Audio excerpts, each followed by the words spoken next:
Excellences, Monsieur le Président de la 78e session de l'Assemblée générale des Nations unies, Excellences, Monsieur le Secrétaire général de l'Organisation des Nations unies, distinguées personnalités, au nom de son Excellence le capitaine Ibrahim Traoré, président de la transition, chef de l'État, recevez les salutations fraternelles du peuple et du gouvernement du Burkina Faso.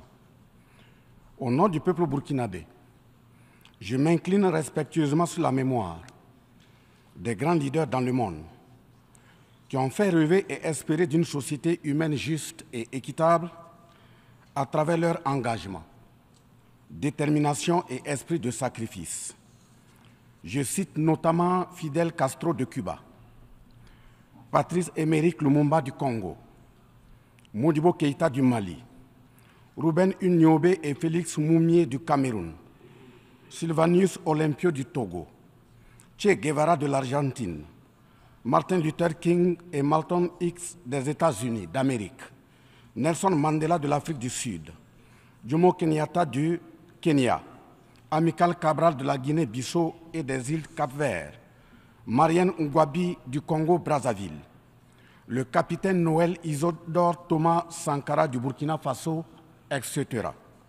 Ces leaders ont été, pour la plupart, exécutés de façon violente et d'autres assassinés à travers le feu des prisons et des empoisonnements. Leur seul crime a été pour chacun d'eux l'incarnation des rêves, des ambitions, de l'espoir des peuples meurtris, violés, violentés et pillés. Monsieur le Président, ma présence à cette tribune honorable des Nations unies, au nom du Burkina Faso, pays des hommes intègres, n'est pas pour ériger des murs de lamentation.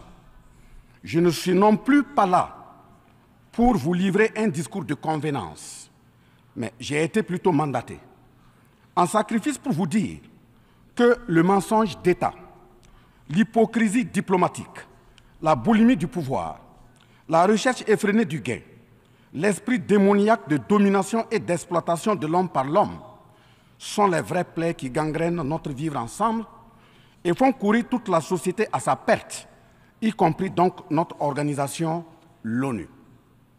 Son Excellence, M. Antonio Guterres, secrétaire général de l'Organisation des Nations unies, Son Excellence, M. Joe Biden, président des États-Unis, Son Excellence, M. Denis Francis, représentant permanent de la Trinité et Tobago auprès des Nations unies, élu président de la 78e session de l'Assemblée générale, Son Excellence, M. Luis Inácio Lula da Silva, président de la République fédérative du Brésil, permettez-moi de reprendre ici des parties de vos propos, discours respectifs prononcés à cette même tribune à l'ouverture de cette 78e session. Primo, je cite, « Nous sommes dans un monde sans dessus-dessous. Des cadavres jonchent les plages où des milliardaires se prélassent. » Pour la deuxième personnalité, je cite, « Nous sommes à la croisée des chemins. Nous avons une cause commune, à savoir léguer à nos enfants un monde avec un bon climat social. » Fin de citation. Pour la troisième personnalité, je cite, « Malgré les difficultés, nous pouvons nous en sortir. Ce ne sont pas les capacités qui manquent, mais la volonté politique. Sinon, nous pouvons apporter le progrès et la paix pour tous. » Fin de citation. Pour la quatrième personnalité, je cite, « Il y a dissonance entre les discours et les pratiques, les faits. Le Conseil de sécurité de l'ONU est paralysé. L'ONU doit assumer ses fonctions d'un monde solidaire et équitable, conformément aux principes édictés dans la Charte. Cela suppose qu'on ait le courage de lutter contre les inégalités. » Fin de citation. La quintessence des expressions de ces quatre autres personnalités signifie clairement que les inégalités dans le monde sont voulues, sinon qu'avec un minimum de courage et de volonté politique, nous pouvons, à défaut de les éradiquer, les amenuiser à leur congrue expression. En effet, chaque année, les discours pleuvent au même titre que les promesses et engagements. Les preuves de la dissonance entre les discours et les faits sur ces questions de principe contenues dans la Charte de l'ONU dont la justice, l'égalité, la dignité, l'intégrité, le droit à l'autodétermination, la souveraineté des États, l'inviolabilité du territoire et le respect du droit international sont ce qui se passe en Libye, dans le Sahel, précisément sur le Niger, et sur la crise entre la Russie et l'Ukraine. D'abord, en Libye, suite à cette catastrophe diluvienne, des milliers de voix ont été fauchées, des milliers de vies donc ont été fauchées, pour badigeonner nos consciences de tranquillité transparente. Chaque nation se précipite pour présenter sa compassion, sa solidarité. C'est certes pour donner l'impression que nous vivons en société et que nous défendons des valeurs. L'honnêteté intellectuelle le recommande et l'histoire des consciences nous reflète que nous devons présenter nos sincères excuses au peuple libyen pour avoir été, collectivement et individuellement, par passivité condamnable ou par complicité active et inacceptable, aux côtés des bourreaux qui ont été la première catastrophe anthropique en Libye.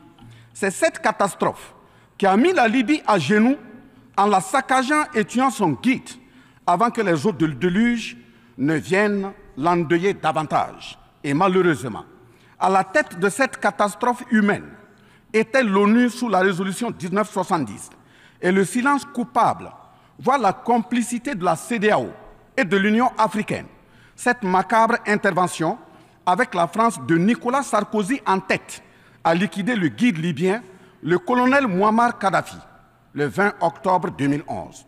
Si les condoléances au peuple libyen avaient un minimum de bon sens et sans hypocrisie, cette diplomatie macabre n'aurait jamais lieu autour du cas du Niger pour y créer une Libye bis. Ensuite, pour preuve que les relations internationales sont teintées d'une haute hypocrisie diplomatique, dénudées de conscience, de morale, de dignité, d'intégrité, de justice, donc de paix, ce sont encore les mêmes gesticulations dans un aliment scandaleusement mortifère qui s'agitent comme des fauves autour de leur proie blessée pour la dévorer. Aujourd'hui, nous avons fait le constat malheureux que, contrairement au discours de profession de bonne foi prononcé à cette tribune de l'ONU, invitant au respect de la Charte de l'ONU et du droit international, les dirigeants représentant le peuple frère du Niger ont été pratiquement interdits d'accès au siège des Nations Unies. Le Burkina Faso condamne fermement cette manœuvre sordide qui relève de pratiques moyenâgeuses. Cela ne peut évidemment se faire que par des esprits en perte de valeurs essentielles pour toute vie harmonieuse en société. De ce fait, nous renchérissons pour dire que l'ONU ne doit en aucun cas être un instrument dans les mains d'un quelconque pays.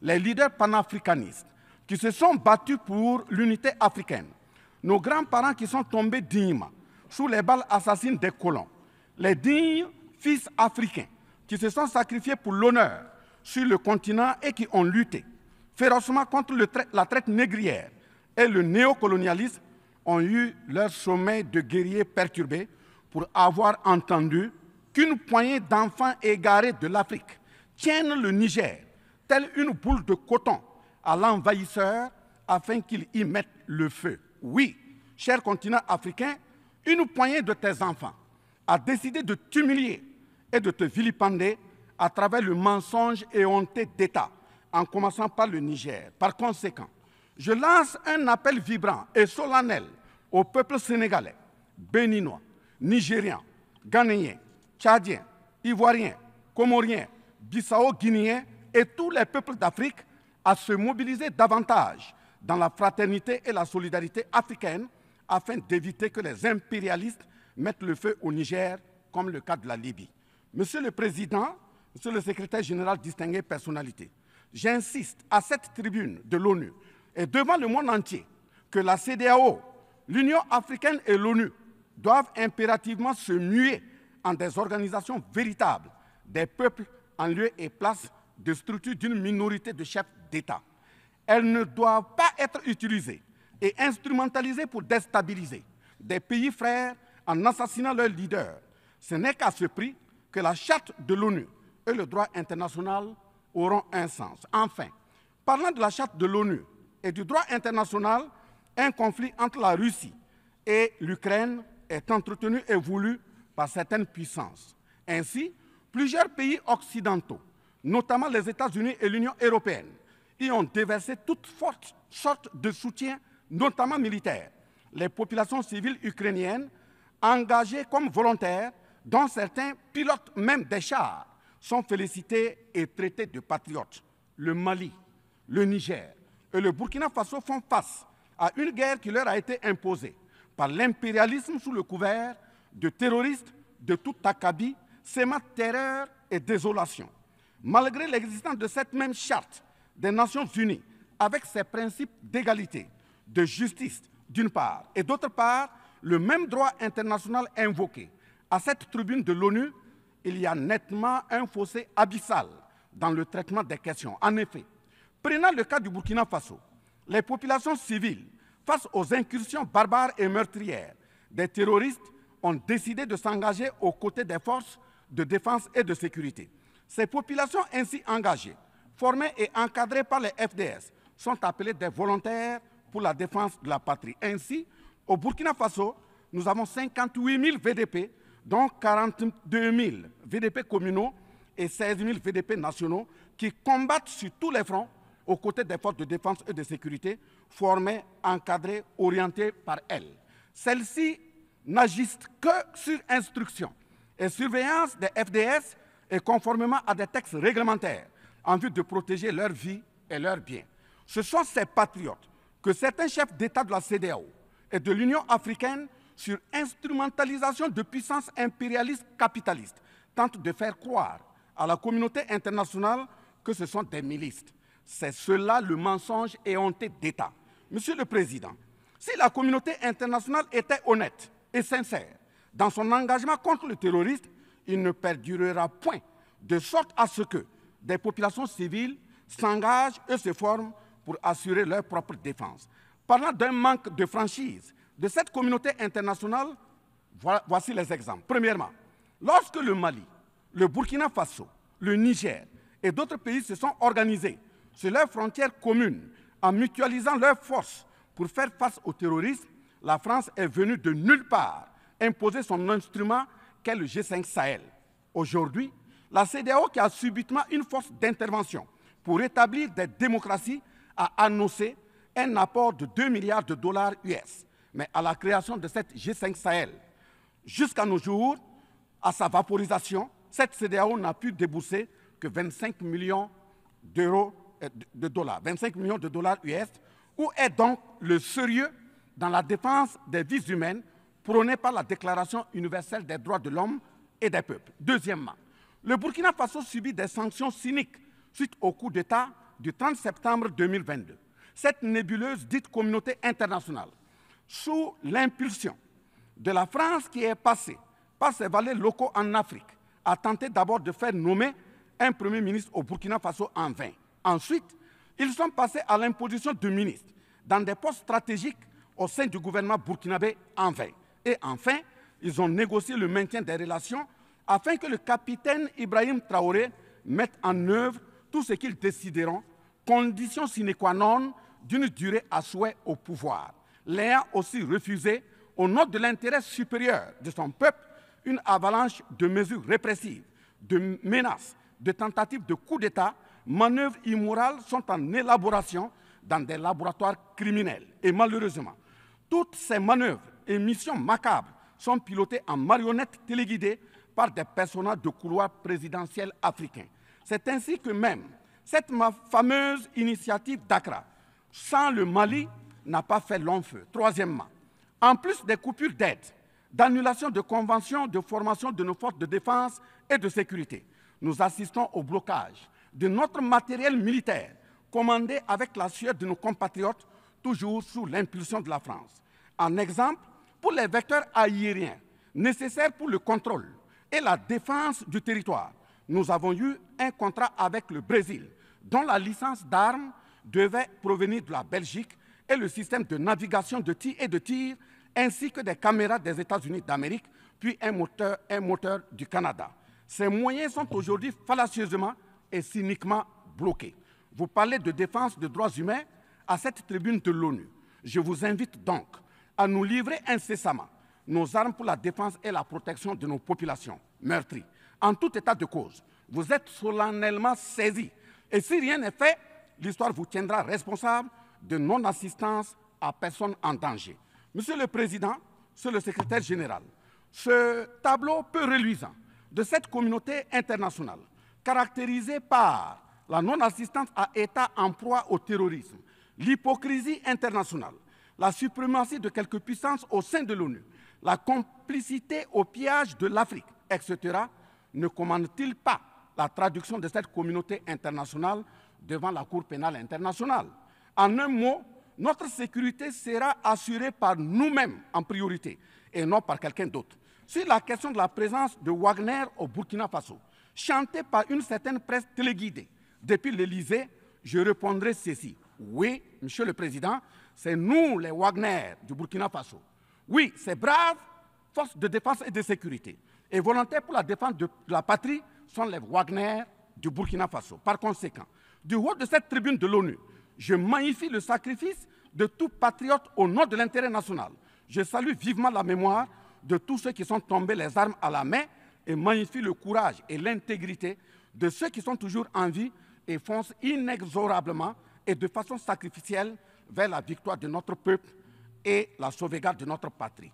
Au lieu de nous aider à arrêter cette saignée humaine, ce sont des accusations fallacieuses, des mensonges éhontés d'État, englobés dans une diplomatie d'hypocrisie et des menaces voilées pour nous indiquer des partenaires à fréquenter et des conduites à tenir. Nous disons non. Au nom de la même charte des Nations Unies et du droit international que vous évoquez tous et toutes ici à cette tribune, les peuples africains en général et sahéliens en particulier sont résolument engagés à assumer absolument et pleinement leur émancipation totale pour un progrès social véritable. Ainsi, le Burkina Faso liera de façon souveraine ses partenariats avec qui il veut et achètera ses moyens de défense avec qui il veut. Qu'un pays s'appelle Russie, Iran, Turquie, Azerbaïdjan, Cuba, Nicaragua, Corée du Nord, le Burkina Faso y achètera et y vendra librement ses produits sans intermédiaire, encore moins une autorisation de qui que ce soit. Et cela advienne que pourra. Monsieur le Président, Monsieur le Secrétaire général, parlant toujours d'hypocrisie et de mensonges d'État, dans cette question de lutte contre le terrorisme, en général et dans le Sahel en particulier, voici d'autres faits que vous n'ignorez certainement pas et j'en suis certain. Primo, dans le Sahel, nous avons près d'une dizaine de milliers de soldats d'armées étrangères, composés en majorité de soldats français, mais également des soldats américains, allemands, italiens, etc., avec des armes, des matériels volants et de surveillance des plus sophistiqués au monde. Et malgré tout, personne ne voit des colonnes de centaines de terroristes se déplacer pour aller servir la désolation et la mort, souvent avec des armes inimaginables. Au Mali, au Niger et au Burkina Faso, il n'y a ni usine de fabrique d'armes, ni de munitions. Qui recrute donc ces terroristes? Qui les entraîne? Qui les dote en permanence? Qui les nourrit et avec quels moyens? Croyez-vous à cette philanthropie au nom de laquelle des Occidentaux vont envoyer leurs militaires au Sahel mourir pour des beaux yeux des Sahéliens? Si oui, qu'est-ce qui justifie les énervements et autres gesticulations puériles et diplomatiques dès qu'on dit à la France de déguerpir militairement? La vraie raison, ce sont les ressources du sous-sol au Sahel. En effet, l'Assemblée nationale française a voté la loi numéro 057-7-27 du 10 janvier 1957, parue dans le journal officiel de la République française du 12 janvier 1957, portant création de l'Organisation commune des régions sahariennes, OCRS, qui regroupe des parties du Mali, du Burkina Faso, du Niger, de la Mauritanie, de l'Algérie, etc. Cette zone n'a jusque-là pas d'égal dans le monde en termes de richesse de sous-sol. À titre d'exemple, la nappe phréatique la plus importante va de la Mauritanie à la Somalie, en passant par le Mali, l'Algérie, la Libye, le Niger, etc. Le journal Le Monde du 23 juillet 1957 avançait le chiffre de 6 à 7 millions de tonnes de pétrole comme production potentielle annuelle du Sahara. En plus de ces ressources naturelles, nous avons l'uranium, l'or, le cobalt, le zinc, le diamant, le lithium, le cuivre, etc. Si vous, les Occidentaux, vous aimez tant les Sahéliens pour y amener vos militaires, mourir au nom de la démocratie, de la liberté, des droits humains et de la paix, pourquoi tout le continent africain, qui compte 1,3 milliard d'habitants, dont le deuxième continent le plus peuplé, avec 30 415 873 km² et 54 États, n'a aucun siège permanent au sein du Conseil de sécurité avec un droit de veto. N'est-ce pas là, au-delà d'un crime d'État, un crime onusien? Donc, halte aux mentions diplomatiques grossiers consistant à dire que ces puissances impérialistes viennent au Sahel pour défendre la démocratie et des droits humains. Parlant de droits humains, je vous rappelle que la première charte au monde sur cette question de droits humains de l'homme est bien celle de Kouroukan Fougan de 1236 au Mandé actuel Mali. De ce fait que les moralisateurs expansionnistes gardent leur rhétorique de respect des droits humains à géométrie variable pour leurs terroristes qu'ils encadrent. Secondo, l'Afrique n'aime pas comparer les morts. C'est un manque d'éducation que de le faire. Par conséquent, je m'incline respectueusement sur la mémoire de toutes les nationalités ayant perdu la vie en Afrique en général et au Sahel en particulier. Ainsi, sur les sorties hasardeuses, condescendantes et malheureuses du président de la République française Emmanuel Macron, et qui frise souvent le ridicule, tout en se glorifiant d'une hypothétique condescendance sur les peuples africains, je m'impose le devoir de lui faire un petit cours d'histoire sur sa propre histoire. Voilà pourquoi les salles de classe sont faites pour que les enfants apprennent les cours et grandissent bien, que de s'adonner à autre chose, au risque de se perdre à jamais. Mais pour commencer, je précise qu'aucun peuple africain ne s'est opposé au peuple français. Il n'y a pas donc de sentiment anti-français en Afrique. Il n'y en aura jamais du fait de notre légendaire hospitalité et amour du prochain. Il n'y a que les peuples africains refusent la condescendance, l'arrogance, l'insolence, la suffisance, le paternalisme, le pillage de ses ressources et le crime organisé. En effet, pour votre mémoire, Monsieur Emmanuel Macron, d'abord, je rappelle l'appel à travers la BBC en Angleterre le 14 juin 1940, lancé par votre propre grand-père, le général de Gaulle, à l'endroit de l'Afrique pour venir sauver la France des griffes des nazis. Comme rappel, nous avons 17 000 Maliens morts pendant les 2 guerres mondiales, d'une dette de sang que la France semble avoir occultée.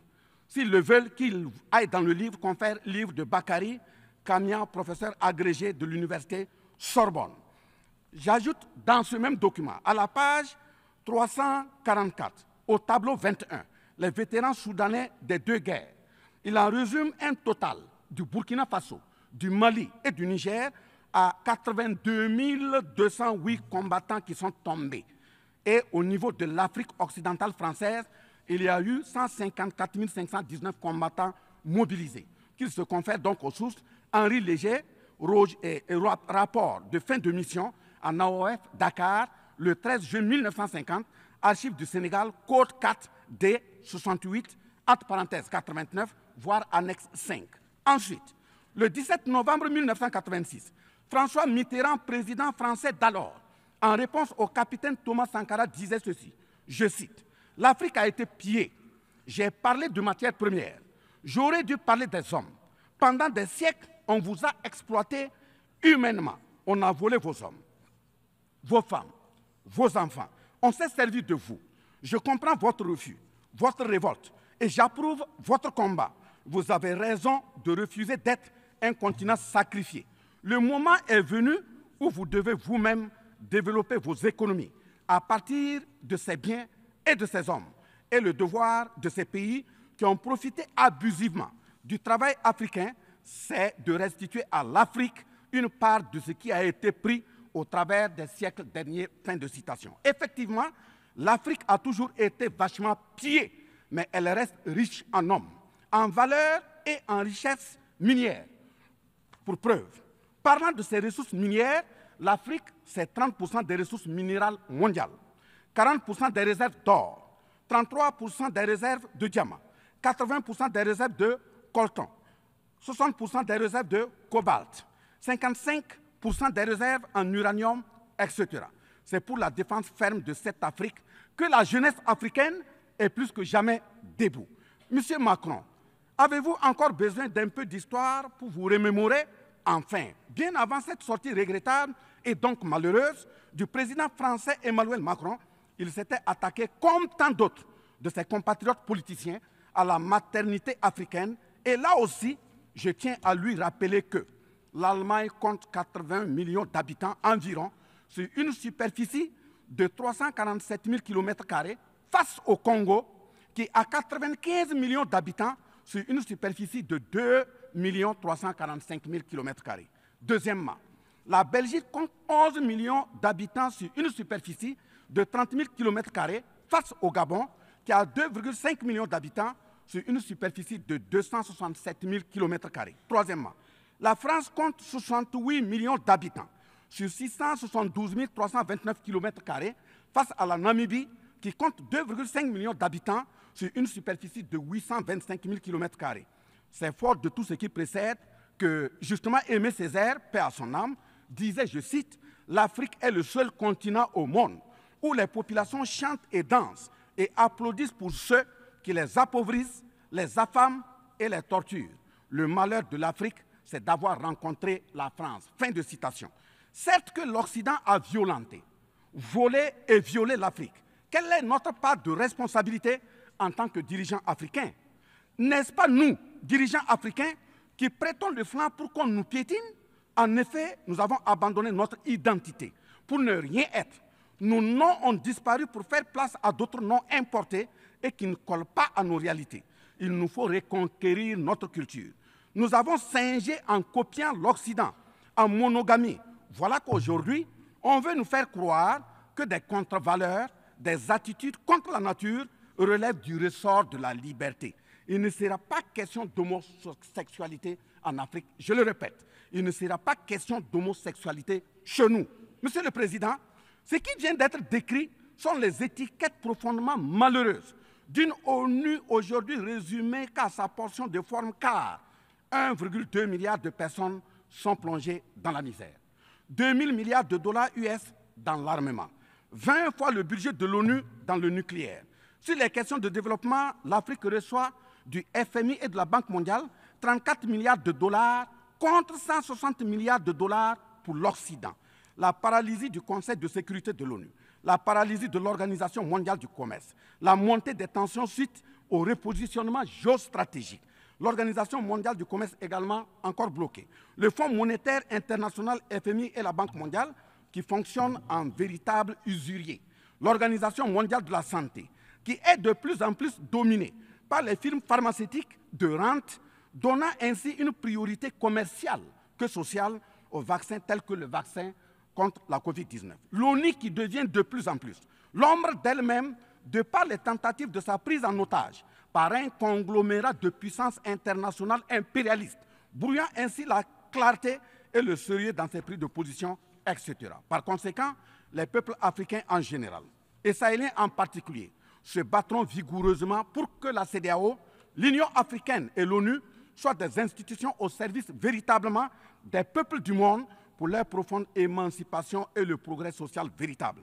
Parce que ce sont les manquements de ces organisations, leur manque de sincérité, leurs décisions clientélistes et à géométrie variable, la couverture des tripatouillages constitutionnels, avec leur lot de crimes, la promotion de la mauvaise gouvernance, le pillage, la désorganisation sociale et la corruption qui conduisent immanquablement au coup d'État, qui ne sont donc que des conséquences. Traitons donc les causes et les conséquences disparaîtront d'elles-mêmes.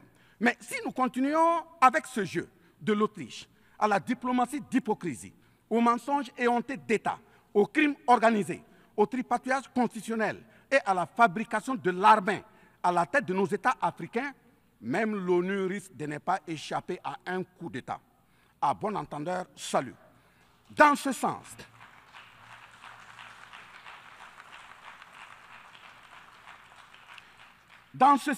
et afin de prendre leur destin en main, le Mali, le Niger et le Burkina Faso ont signé l'Alliance des États du Sahel en abrégé AES. L'AES est une architecture pour la sécurisation de nos pays, partant du traité révisé de l'autorité de développement intégré de la région de l'Iptako-Gourma.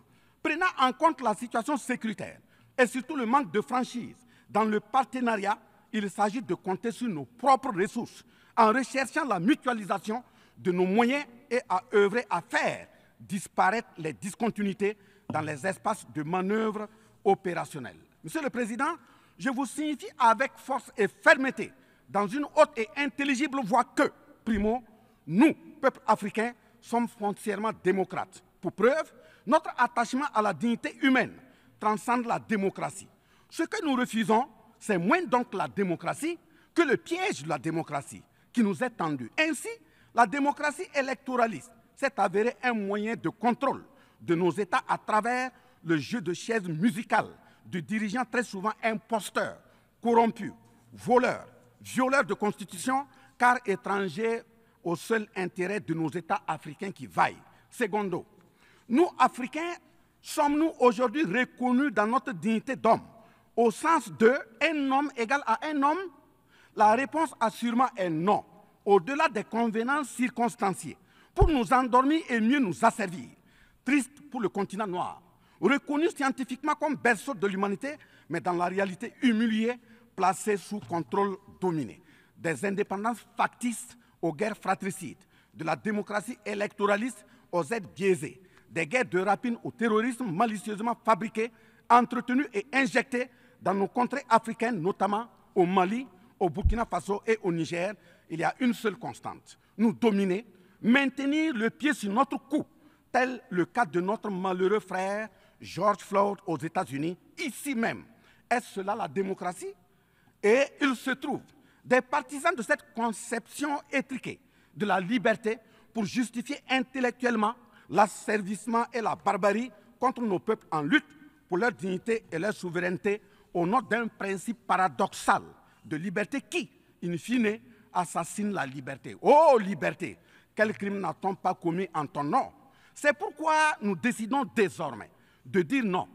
Non à tous ces amis qui veulent du bien au point de nous menacer de guerre pour imposer leur amitié.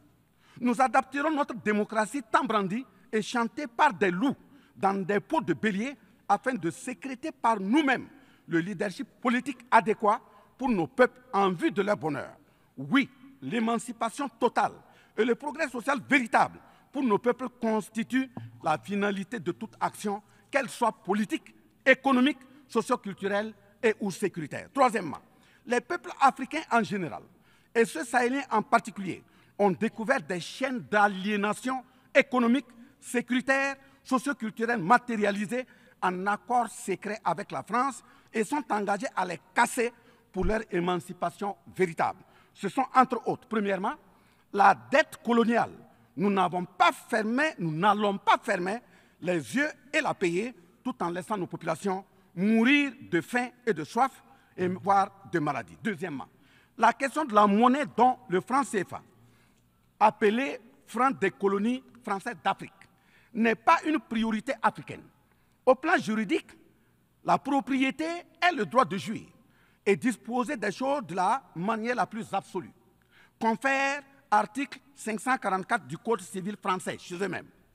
Un brevet est donc détenu par la France sur le franc CFA. Elle est par conséquent propriétaire du franc CFA et elle la loue aux États francophones africains. Ce qui est marrant en plus est que le biais produit par la France pour l'Afrique de l'Ouest diffère de ceux de l'Afrique centrale en valeur monétaire sous la même appellation franc CFA. Le seul document reconnaissant le franc CFA est le décret numéro 45-0136 du 26 décembre 1945, dont les signataires furent Charles de Gaulle, président du gouvernement provisoire, René Pleven, ministre des Finances, et Jacques Soustel, ministre des Colonies.